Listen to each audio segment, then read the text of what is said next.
Stephan has lately been popping off everywhere on the internet, and he seems to be doing everything to stay relevant. A podcast, 4 videos a week on his daily channel, a reaction channel, a vlog, and a business. But who is Graham? Is he really the king of finance, or is everything he tells just about views and money? Is the likable character he portrays truthful and honest, or is this just a part of his plan? Subscribe for more of these videos. Graham's youth was spent together with both of his parents, who supported him well. But the real story of his passion for entrepreneurship started at the age of 14, when he started working his first job. It was then that Graham started working at an aquarium wholesaler. It was there that he developed a passion for a fish and everything about him. At that time, Graham's grades weren't doing so good because he wasn't paying a lot of attention to school. He was simply more interested in his aquarium hobby. All this time, Graham had been saving a lot of money. And when he turned 18, college or university wasn't an option for Graham. His grades were too low, his parents did not have the money, and he wanted to do something in the real world. So, he ended up getting a data entry job at an investment firm. A traditional 9-to-5, which he really hated. The corporate structure and the feeling that he was selling his time for way undervalued, he did not want to do this for the rest of his life. And he decided that he wanted to quit. He made a new plan. He would go for a real estate license and do that for a year and then reapply to college. Graham asked for advice from other agents and they were all discouraging. After all, it was 2008 and the real estate crash had just begun. He couldn't find courage for a very long time until he stumbled on someone who wanted to be his mentor and teach him everything about real estate. Graham stumbled upon a new idea which he thought was great. And it was. He decided that he would want to focus on lease clients. He would take pictures of another agent's house and put them on Craigslist to gain exposure.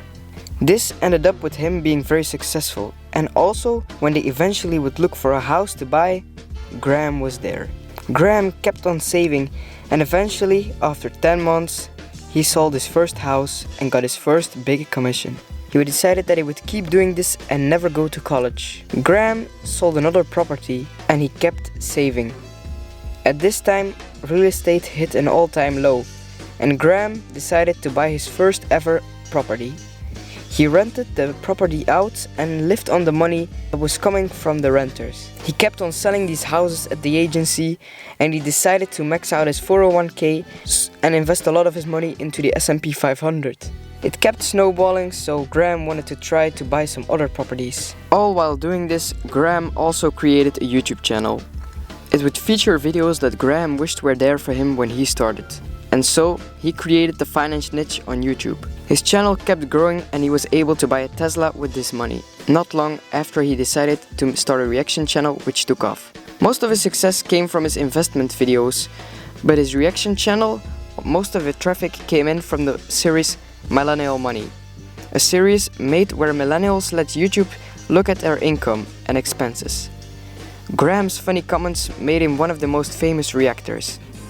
And when the pandemic hit, Graham decided to focus more and more on YouTube.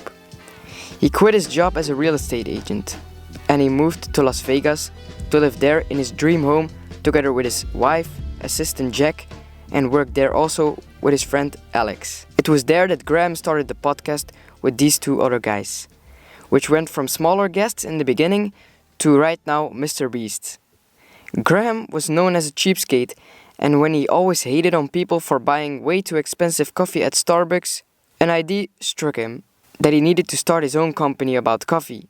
The first name he chose was 20-cent iced coffee, but he got sued.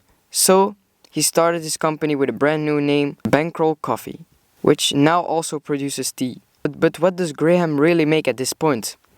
A recent Millennial Money where he was part of revealed that he made over $6 million in 2021. His YouTube income is supplemented with his income from his company Bankroll Coffee and with his income from all of his other YouTube channels. He is also invested in Bank, and also invests in a lot of index funds which provide him a dividend, which he receives every month. He also has his houses that he rents out, so Graham has a lot of different income sources. This was the video about Graham. I hope Graham sees this, but I don't know.